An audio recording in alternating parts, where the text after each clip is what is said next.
Welcome to All Things Moore County, Moore County's weekly radio show highlighting the many facets of the Sandhills. That includes real estate, lifestyle, community and neighborhoods. And now from 4 Properties, here's your host, Bill Sahadi. Good morning. Welcome to the talk show, All Things Moore County.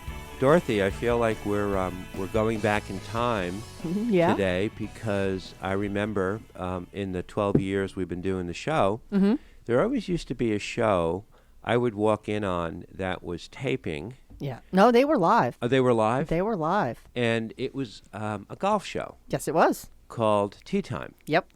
And I remember Pat McGowan was one of the crew, Les Fleischer, Tom Stewart, a couple of others. Yes. Do you recall? Let's see. We had Pat, Tom, Stewart, Pete Moss, avid golf historian, and John Durr. And the show just disbanded?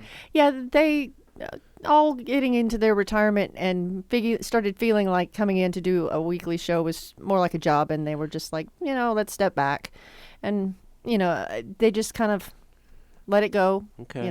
Well, we have a guest today in the studio who might be a candidate to resuscitate the show, whether you call it Tea Time or something else. Yeah. Well, as you hear our guest today, he could probably put a fresh spin on a golf show, unlike anything else, and it's very similar to the book he wrote called The Art of Golf, A Year with Saul.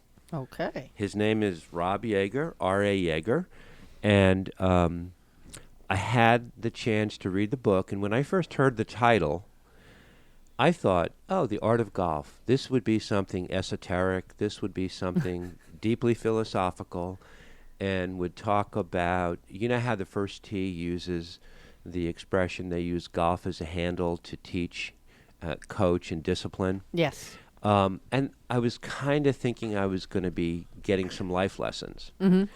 Okay. I take it you were not right. By the tone of your voice. Part of it was. Okay. This book is a page turner, and it's a page turner, and you don't have to play golf to enjoy it. Think of the movie Tin Cup. Okay. Think of the movie Bagger Vance. Gotcha. Think of the golf movie The Greatest Game Ever Played, and think of The Sopranos, and think of Goodfellas. Ah, okay. That's an interesting combination. Put those 5 topics into a pot and turn up the heat. And what you get is a sauce with a lot of kick. You get a mystery. It's really a page turner, and I was surprised. I thought it was going to be a slower reading than it was. It's a book you can read in 2 days, and I am intrigued by what Rob has to tell us because the storylines, Rob, are crazy. And as I read the book, I thought, gee, this could be a Netflix situation movie. You know how people are binge watching. Yes. Tell us about The Art of Golf and A Year with Saul. It's quite something. And good morning. Good morning. How are you doing? Good. Well, I started writing an instructional book and thought, I teach quite a bit. And I guess I've been told that it's different than things they've heard before. And I saw that because I see so many people coming out and teaching, and they really combine it with just a lot of tips. So I have a theory that I try to give to the other person, to the student, and then let them build on that. It's like the difference between taking a 100-level course in college and a 400-level course. I want them to think on their own. So I need to educate them on how does the ball move, what is the physics behind it. So I started writing that. And then I thought, well, this is boring, because they're how-to books. They're always boring. Right. So I thought, okay, what if I put it inside? I'd helped the guy with a screenplay before, and it was first a golf screenplay, similar to this, but it was only about the way people talked in golf. He wanted to know that. And then I started adding in, saying, I have some ideas for some scenes you have here. And I started writing some scenes for him. Okay. So I thought, what if I had a fictional book where a guy had to learn golf in a year, and I had the lessons planned inside of the book? I thought, wow, that would work well. Right. And then as I got writing, I realized I love writing the fiction. I hated writing the instructional part of it. So I That's really where it went to. I said I'll write it as a separate book, a lesson plan for Dom. For those people who might pick the book up to read, it's basically based out of Moore County. You have references in the book to Mid Pines, Pine Needles, CCNC, Highway 211, Southern Pines, West Pennsylvania Avenue. A lot of the book takes place fictitiously in southern Moore County. Yeah. And you're drawing on a lot of your own golf experiences in Moore County. But you said something at the outset. You said that you teach golf differently than most. Can you elaborate? A little, I guess it's, I don't know quite how to say it. I've just heard from people. I've never heard it explained to me that way. Because most of the time, people don't teach them. Start out with basically what we're trying to accomplish, and then talk about what are the physics behind this thing. I mean, why does certain things happen in a golf swing? Why does the ball turn from right to left or left to right? And what are we trying to accomplish? What's our goal to begin with? And, it always is, what I say is, you have to hit a ball. The ball has to move right to left. The reason is because you're releasing a golf club. From toe up to toe up, that's the release of the golf club. Right. The toe has to pass the heel. It's like what I teach is, the release is like a 100-yard dash. I run a 10-second 100-yard dash. Can't run a 9, can run an 11. If my 10-second 100-yard dash release, that toe passes the heel, great. Because if all of a sudden I need that ball to move left to right, I just run an 11.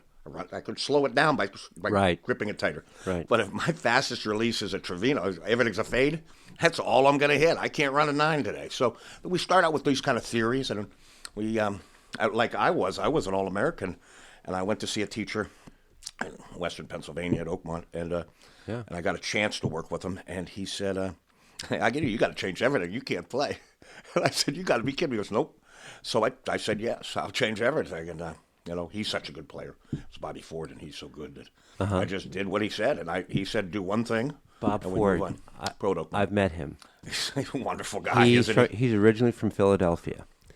Isn't that funny? He's originally from the Main Line. Yeah. And he went to Conestoga High School. Okay. Oh, my God. And I knew somebody who knew him very well. Okay. What a small world. Okay. Yeah, I played with him maybe 4 years ago at Seminole. He's down there now. Is he? And he's just the best. He's like the Arnie of club pros. Yeah. He's the best guy. So anyways, that's why I started. So I start to try to give a theory of golf first. Yep. To understand what are we actually trying to accomplish. And then you can't give them 5 things. Here, do this, change your grip, change your stance. One thing. If it's going to be the grip and the stance, it's all we're going to do this week. You don't have to hit a ball. Go and show you how you're going to stand and grip it, and we'll come back. Then it's one drill to get the club to release. That's usually what I start with. And then we start talking about, what's the physics of how do we make this club move faster consistently, and it's always, and then I go into talking about energy. We create energy. We want to transfer it to the ball. Okay, and we motivate it in one direction. And when we talk about creating energy and giving it away, there's a lot of, anytime any joint in your body, you feel any stress on it, like people want to hit into the left side or something. Well, you're creating stress in that joint. It's like a bad suspension. It's a bad transmission. I'm talking about horsepower at the engine, horsepower at the wheel. It's the same thing. How do we get, I don't need to hit it hard. I need to do it consistently. And anytime you end up slowing the club down, by some way, holding it too tight, you have to manipulate the club with the small muscles of the body to be able to get it back on track. And quite frankly, small muscles are they're like a bad girlfriend. They will let you down. So beyond any sport, beyond the X's and O's of golf, this book doesn't even talk about that. Not really. This book talks about, it's a whodunit. There's a lot of mystery. Subplot upon subplot, character upon character, and it all gets pieced together. And the baseline for the whole book is this story of this caddy, Blue, and what he's learned from the people he's run into and the stories that he tells. It's really a story, and it's not about golf mechanics. No, not at all. I mean, this is more, the only thing Saul talks about in this book is about letting go and just letting it happen. Right. I talk about, actually, when I talk about releasing the golf club is, when I play, is just getting out of its way. allowing it. It's like it wants to happen. You just always get in the way. I aim too far right. I grip it too tight. I get in its way. So it went on that a little bit. But this really is told from Blue's standpoint, and he doesn't know anything. Blue's the caddy. Blue's the caddy for Saul, and he doesn't know anything. He doesn't know who these people are. He gets a chance to caddy in the Hickory tournament with Saul. And then he asked him to be his right-hand man for everything, teaching, if they play matches or whatever he does, he gets a cut of it. But he said he wants him here every day. So he ends up trying to piece together who everyone is and what their role is inside. How do they know Saul and who Saul really is? Because it's obvious he's not Jewish. It's obvious of that. It's the way he acts and the way he talks. Yeah, who is Saul? Who is he? It's a combination of people. I mean, really, from me, when I was writing it, Yeah. he's Who is he to you? the person I'd love to be. It's like his earlier. They find out he had an earlier life that he pieced together at the end, Right. and that's more about when he wasn't the best guy. That's more about who I am. And then the older guys like my dad, who's a way better guy than I ever was. So part of this is autobiographical. not really. It's just I just pick up certain characteristics in people. And Saul's more of all the swing theories, and every time he talks about golf, that's me. That's my theories or my thoughts on golf, and how I saw things. That when he talks about fear, the one time in a golf thing at Cockwood Club in Erie, he talked about fear. He saw Woody was scared. Woody was having a hard time. And he said he understood fear. He understood exactly what it was. He'd have a prayer in hell to make it his putt, and he didn't. He missed it. So, but these are his thoughts, my thoughts. But really, Saul's not me at all. He's a much better version of me. Saul was a mentor to Blue. Yeah, he was. He was his best friend because Saul couldn't have many friends because of his earlier life and why he's here. He didn't have many friends. He didn't have any friends except for Dom, who comes down. Dom Cicchini comes down to learn how to play golf. So the characters of Saul and Dom are part of the storyline because it gets pieced together as you read. And I found myself as I was reading the book, I'm turning the pages as quickly as I can because I want to figure this out. Yeah. But you have it paced in such a way that the mystery stays. There's an anxiousness through it. There's a golf story. There's a life story with, and these guys all have a history. And all of that sort of gets unraveled at the end. And it's all kind of written through Blue's learning what the history is. He doesn't know anything, and he doesn't speak up or get in front of anything. He just observes everything, and he's just kind of telling the story. And Saul would tell him, "Don't talk about me. Don't talk about anything," because as you can tell, Dominic and Saul used to be in this similar business together. And if you look at the cover, Dominic in this thing's holding a gun with a silencer, so you can understand the business. You think that's why I referenced The Sopranos or Goodfellas? Yeah, exactly. Okay. So you understood what the business he wanted out of. So he's just observing. He, doesn't really, Blue's not one to object any or thought of anything. He doesn't want to do anything illegal, but he just kind of watches. So it's told through his eyes.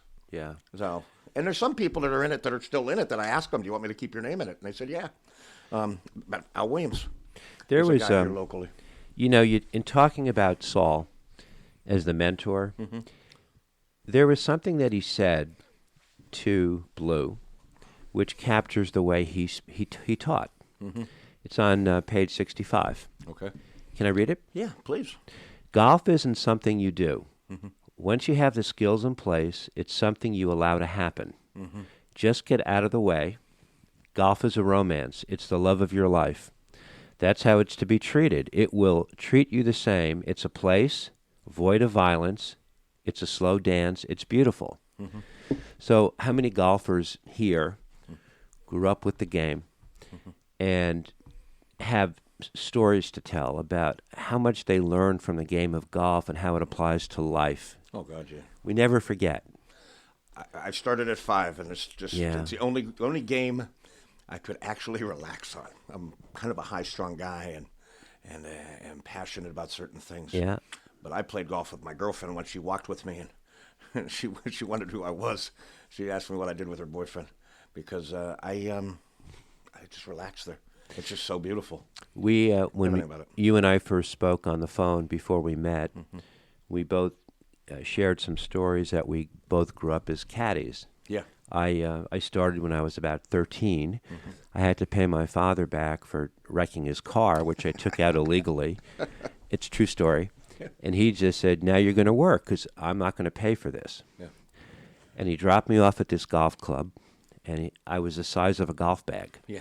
And I had to learn, and I had to sit on the bench and wait my turn, sit with some of the older guys, and I listened to everything they said, and I was like a sponge. And getting out on the golf course, caddying, observing people, how they behave, how they react to success or failure or frustration. I would go home at night, and I couldn't wait to tell my father, I met this guy and he cheated, or I met this guy and he was so honorable. And you learn so much about people. So much about it. Don't you think? Yeah. You never forget it. Whenever you talked about that thing, a slow dance is really the way I talk when I teach about it. I say, look, it's like a slow dance. This isn't a violent act. Right. Don't think you're not here to hit a golf ball. You're here to swing a club. Do your job. Let the club do its. Oh yeah. And we'll be fine with That's it. Right? That's a good but, word. But it's picture. really what it is. People out there, and I go up and down the range when I'm teaching. I'll look up and down the range and go, no. And there's some that have good swings that say that could be a little better. And I was teaching this 14-year-old who he has a really good swing. It could be better. But he just won't listen, And I teach him quite a bit, but now we're on to short game and stuff. So Was your father a golfer? not very good, no. But we moved on to Lakeshore Country Club in Erie when I was 5, and that was it. They'd kick us out of the house in the summer, go golf your ball. Yeah. Just, you got to go. Yeah. You're driving me nuts with 3 boys, so they just And back then you could do it, and it's still, if you think about it, for parents. Take your kid to the golf course and just drop them off, pick them up at night, because I never hear of anybody getting taken at a golf course. No crimes happen there. You're so funny. My mother didn't want me caddying. Yeah. She wanted me to study. Yeah. And I had no interest in studying. No. My father said, leave him alone. Let him hang out at the golf club. He can't get in trouble. Can't get in trouble. Yeah. Right? And you're outdoors, it's healthy. He's not going to get in trouble. And she didn't understand boys. And what you just said is very similar. And it was a great experience. So the Lakeshore Country Club was on Lake Erie. It's a golf course. Yeah. It had a field down there that they tried to turn into a par 3 course. We played football on it. Western PA, you play football. Yeah. We had a pool, tennis courts, a lake, Yeah. and a golf course Yeah. that we lived on. My dad was president of the club twice, and he, everything he gets involved in. And back then, he's responsible for putting in the sprinkler system. We actually built a halfway house for food on number 10, right? Right. So they're building, putting the thing together. So it was just, my dad was all about the community. Yeah. And that's one thing I learned about it with him. We grew up in an amusement park. I mean, there's everything. We could go exploring, and there's woods, and, Let's come back in the second set. I want to talk about the many characters in the book. Sure. Have you developed them? Because they're really interesting. Our guest is R.A. Yeager, Rob Yeager. The name of the book is The Art of Golf, A Year with Saul. We'll be right back. Welcome back to our second set of All Things Moore County. Our guest is Rob Yeager. He wrote a great book called The Art of Golf, A Year with Saul. And I had a chance to read the book this past week, and we actually postponed having Rob come on because of the delivery from Amazon. But you were nice enough to get me a book so I could look at it and read it. But before we even get started with the characters, how do people find you online? Do they go just to Amazon because you're selling it on Amazon? Go to Amazon or Barnes & Noble. And what we've done so far is if you search by R.A. Yeager, R.A. Yeager. you'll find it. It'll come right up. Okay. The other one, The Art of Golf, is harder to find there, but it will get easier as we've hired some IT marketers to do things I don't know how to do, basically. And I have an agent a literary agent that works for me, but locally, Sven. Country Bookshop, you said, has a couple. Country Bookshop has some, and you can go to Amazon and just Google R.A. Yeager. R.A. Yeager. Yeah. All right. And, it's been pretty good, pretty successful so far. All right. So, in starting to read the book, the first character I identified with was Blue. Yeah. Because I was a caddy from the time I was 13 till the time I was in college. Caddied in a few pro tournaments, loved it, loved playing golf. Yeah. But I couldn't pinpoint Blue's age. And people have said that. I couldn't tell how old of a man. So he was not a college kid. No. He was at the beginning of the book when you read it. His friend died when he's in college, and his parents died. That's right. So he's kind of on his own. That's right. And you'll find out later that he actually went to Charlotte, worked at a pool hall for a couple of years, and then left. Things that happened there weren't. He was a little frightened of, or didn't want to be involved in, so he came back. Just think of The Sopranos. And he will be. That'll come up in the second book. So you are going to have a second book? 3 books, yeah. Because you absolutely left people hanging at the end. Yeah, we had already had, myself and another friend had talked a lot about, and he was writing a screenplay that never went anywhere, but it was similar to that, and we said, all these things could be connected. We had one talk about pool room, and then it was just because we play a lot of pool, and we thought about that, and it came up with separate books, but I thought, no, these are all connected, because they're all... Were you blue? No. Okay. Are you someone in the book? Not really. Saul, probably his earlier life was me, and some of the things he talks about, all the golf stuff, anything about a golf theory is mine. But no, he's a better person than I am, way better. I just had this, he kind of has this, Saul has this, he wanted to change his life. In this thing, he wanted to change his life and talk to a friend who I mentioned earlier, a friend of mine, Steve Bosdosh, who's a top 100 teacher, has been a Christian since I was first in college. Right. He was a teammate of mine. Right. And him and Debbie were born-again Christians. And we introduced me to the faith. That 20 years later, I went back to him. Saul is after talking to a person like Steve. That he changed and he doesn't want any part of this anymore. He wants to be happy. So they talk about that in the book a little bit, about that life change for him and why he's Saul now. Was a relationship between Saul and Blue the most important relationship in the book? I think so. But Saul and Dominic's are important too. Yep. Because Dominic is... Who's Dominic? Now, Dominic is a guy who you'll find out that Saul used to work with 10 years ago. Different life. In a different life under a different name. Okay. And Saul, this person had died. And there's clues to that throughout the bank. But they worked together and were close friends. Dominic does not play golf. Right. He made a bet with somebody because he was just too proud and too good an athlete. And Dominic is a person that I knew. His personality is a person I knew. Although this person was a golfer that I knew. But he was Italian and he was... he's the whole room. He walks in the room, he is the room, and he has that charisma and great guy. But, and so that's kind of what he was, and a great athlete. Yeah.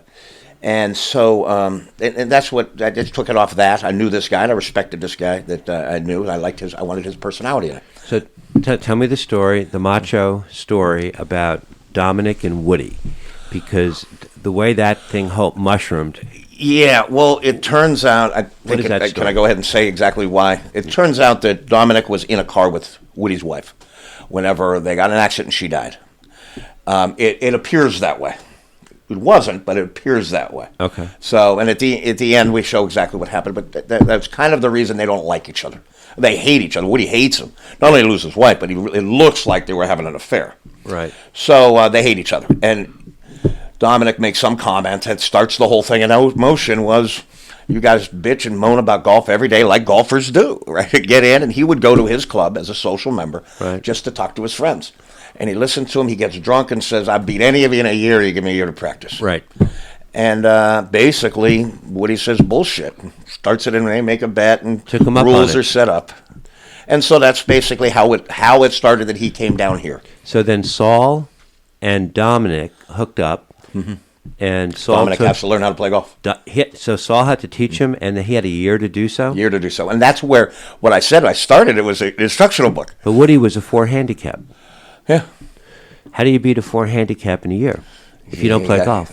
Well, you got to work at it every day. But if you want to do it, it has to be every day. It has to be hard fire. But what was Woody's Achilles heel? He had one. Yeah, he was too stupid to get any better. And it really was just, you play with guys like that. They played a course terribly. They got skills. Yeah. They hit it in the wrong place at the wrong time. So many times it's ridiculous. And you get to that and you start doing it enough times that when you're in that position, you just expect it. You're just scared to death to winning. Do you know when I used to play in match play tournaments, I used to love to beat guys that were better ball strikers than me. Oh, yeah. I had a great short game. Yeah. And as you mentioned in the book, the largest percentage of your shots are the wedge and the putter, or the wedges within 100 yards. Yeah. And I could beat guys who were clearly better strikers of the ball because they would tighten up. Who knows? And they're on the range all day. They're sitting on the range all day. Right. And wasting their time on 20% of the game. Right. And Right. get it up and down. The other thing is how much better your long game gets, your swing gets whenever I look down at now, my teacher told me, he goes, stop hitting balls. Play golf, time your round, and you spend the exact same amount of time that day with a wedge and a putter in your hand.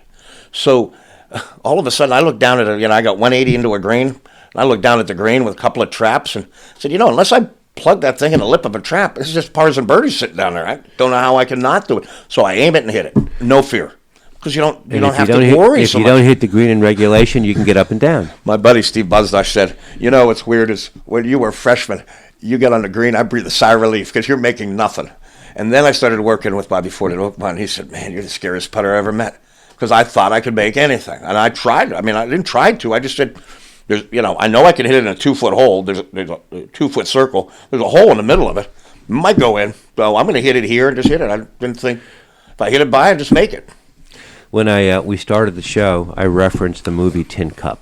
Yeah. And the reason I did was because there's another underbelly to the story, and that was about the entire betting pyramid of golf. Yeah. And you went into some detail about explaining presses, 2-up bets. Yeah.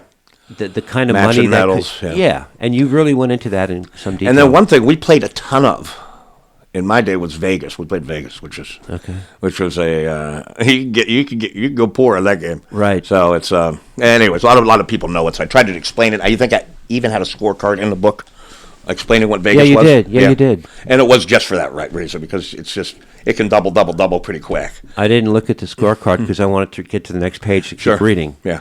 But Vegas is basically it's a partner game where you put two scores together. Yeah. The lowest first, as long as one of them is par or better.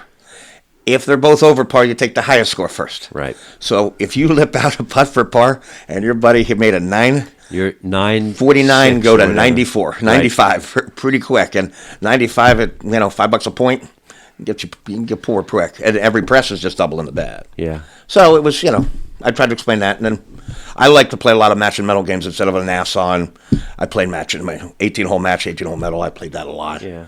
And you put a lot of elements of what you're talking about into this book, but the book, there's a storyline, and the storyline is what's so it's invigorating, it's enticing, it's mystery, and you've created a page turner.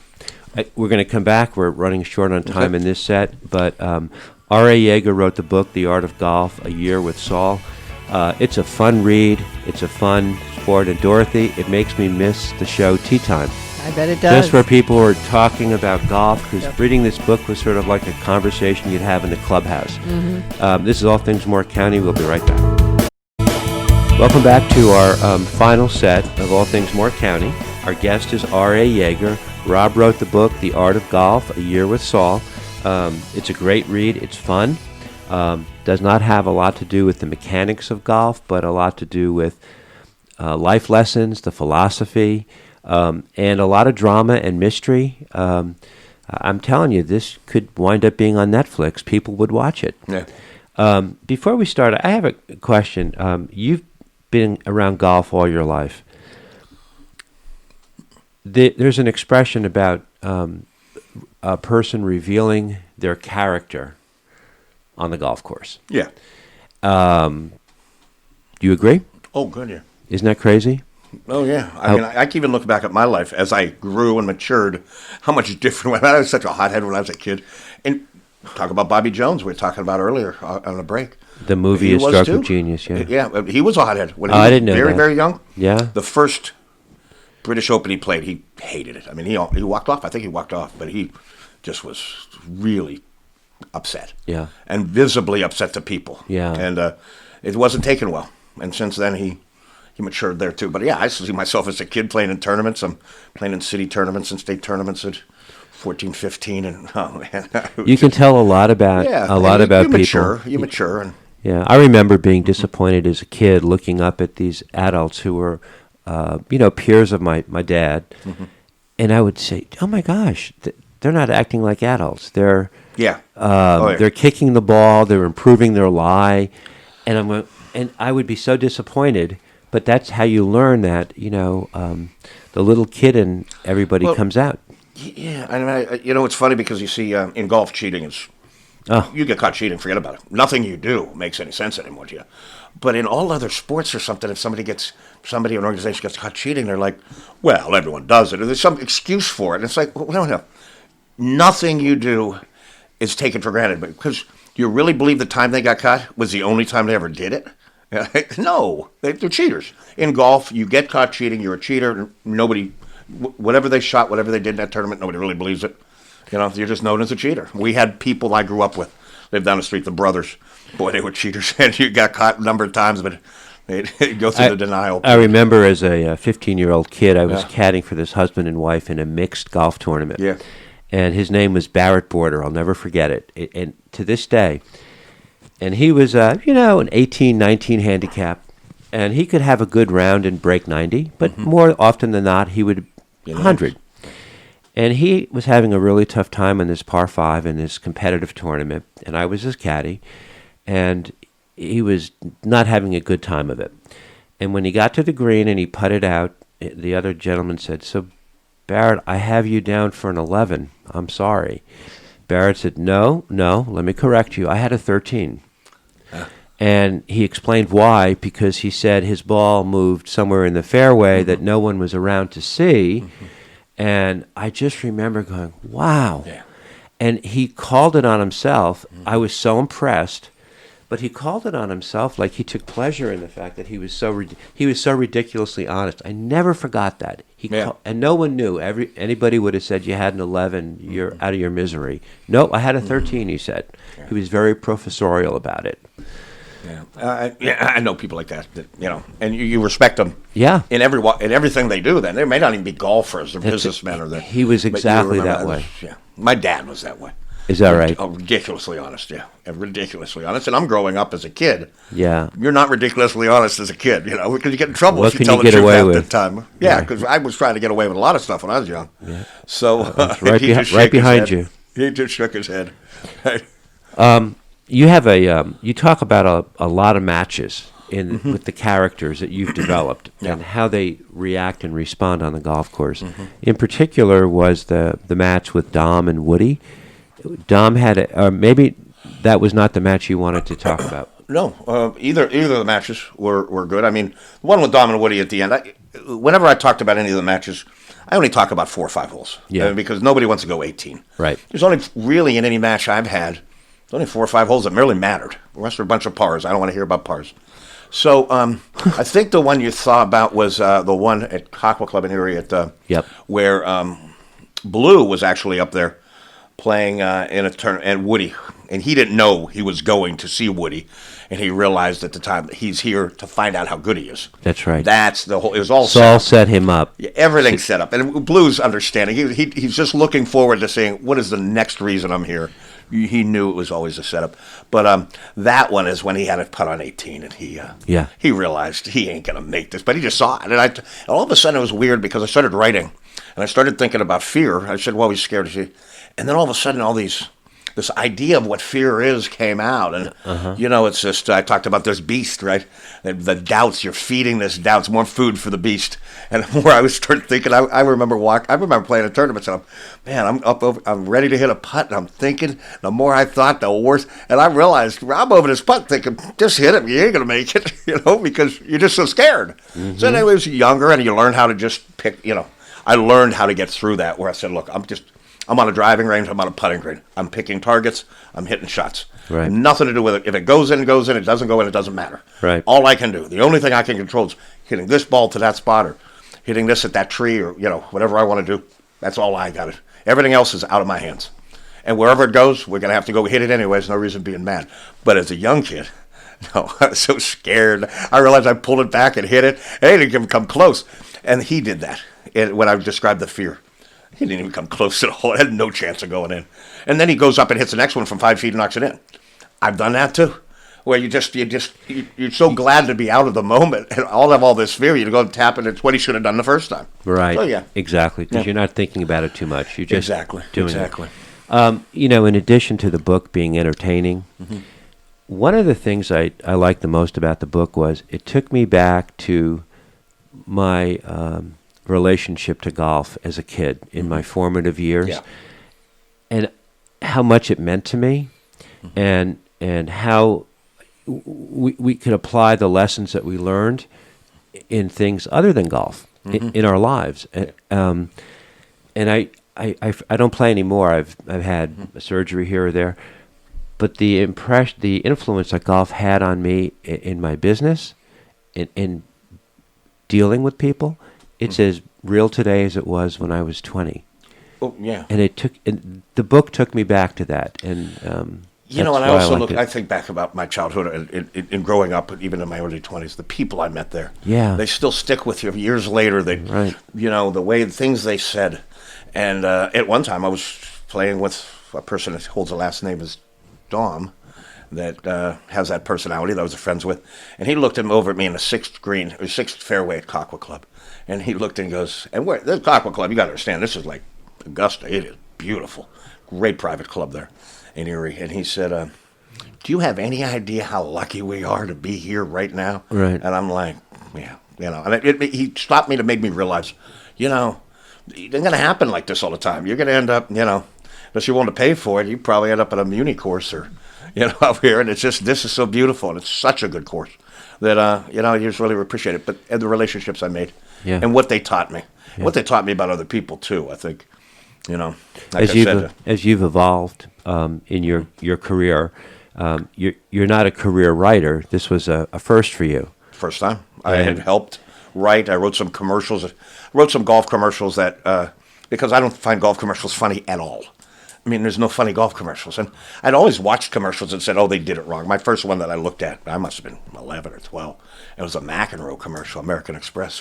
John McEnroe. Yeah, he's playing some guy that can't play. And he says, John McEnroe and I have two things in common. He hits a serve into the net, and he says, we both use American Express. I said, he should have thrown his racket. The guy should have thrown it. He said, we both get mad, and we made American Express. But, so I wrote some funny golf commercials that I thought were, and then I told some people, I told the person that actually got me to help him with the screenplay. He goes, those are fantastic. They're really funny. Yeah. Because mostly they have a guy talk Scottish and put him in a dress, and this is funny. It's really not. Yeah. It's just really not funny. Well, you've also put a spotlight on Moore County, as I mentioned earlier in the show, with the references to different areas that everyone who lives here is very familiar with. And it's kind of cool to see that. Well, that's what I thought there'd be an attachment to it. And I was here when I wrote it. I started writing it, and I took a job with Caddy Master, and I started writing because I wanted to be back around golf every day. Yeah. And started writing in January of 19. Joined a writers group. Just I didn't know anybody. And it was a couple of the published authors in that group had started. It was on Meetup, and they started saying, this is really good. I'm hoping they say my first 40 pages doesn't suck. They've said, this is really good. I can't wait to see what you write next month. Mm-hmm. So that was encouraging. And I just kept going. And I had no idea at first where I was going.